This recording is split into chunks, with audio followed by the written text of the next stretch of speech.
Hey, it's Thomas Mulready from CoolCleveland.com, and we are today in Lakewood in front of St. James Church, and we're here with parishioner Joe Dwyer. Joe, thanks for taking time to talk with us. You're welcome, Tom. Hey, you have been very instrumental in helping to raise awareness of these church closings and to appeal to Bishop Lennon. We just got word that St. James is on the list to be reopened, and just wanted to get your reaction to that. Well, we're really very happy. It's a great day to celebrate the fact that we will be able to be back inside of the St. James Church, one of the most architecturally significant churches in the Cleveland area. You're one of the parishioners here. How long have you been a parishioner here at St. James? Well, roughly 18 years actively. And how many parishioners would you say are, at least were, active here before the church was closed? St. James had over 1,500 families, over 4,400 members. St. James had the most marriages, the most baptisms, the most confirmations, and it had the highest mass attendance rate of any Catholic church in Lakewood. St. James is a significant church in the diocese. And it is, and now that it's being reopened, of course, it sounds like the bishop is saying that they're going to continue looking at these churches and make sure that they are financially viable. What does that mean to you? What do you think that says? Are you reading something into that, or how do you think you're going to take that bit of direction?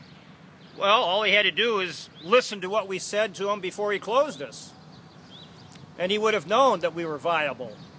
And we were one of the most vibrant parishes in Lakewood, if not the most vibrant parish. So when you say financially viable, all the bills were being paid and there was no issues with that? Yes, and before we closed, we had a pledge drive of over $800,000 without even trying. We didn't even go outside of the parish.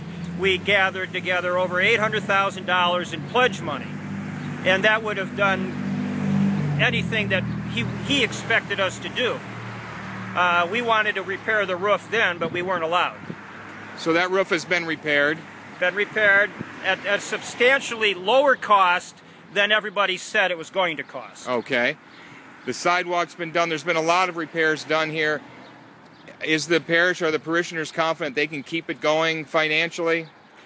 We were keeping it going financially before we were closed. I think what has happened now, hopefully people have been reawakened to what a treasure we have here in Lakewood of what St. James is. It's not only the community in St. James community is a community within the community of Lakewood.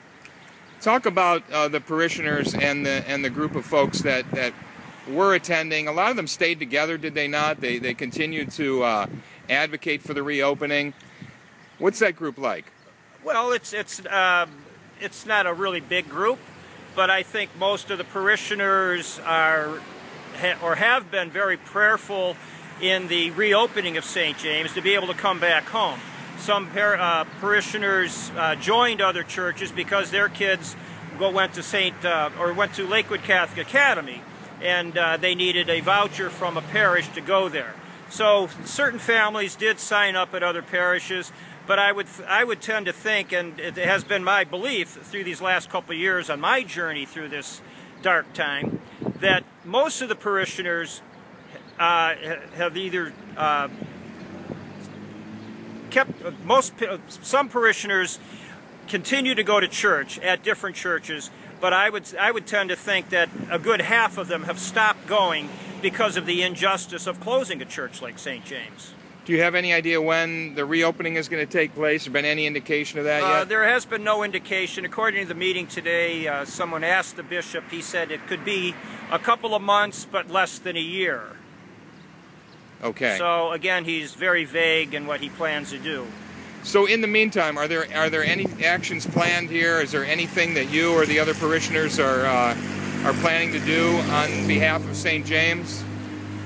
Well, we're staying united. We're trying to stay united within the parish family with a newsletter. We've been keeping them up to date with different things that have gone on through the closing process of the last 2 years from Friends of St. James. You can go online to SaveSt.James.com. We usually have had, we've kept updates with recent photos of different things that were going on in the church or going on within the community to keep awareness of St. James alive.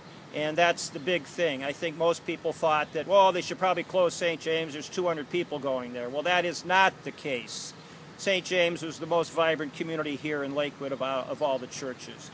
But I think we have our plan to go forward. We presented him with a whole brochure of the history of the church, past, present, future, and we know where we have to go. We know what we need to do, and we are going to rally everyone. It's not going to be just a couple of people. We want everybody that's involved with St. James to be part of the reawakening and the moving forward to the future.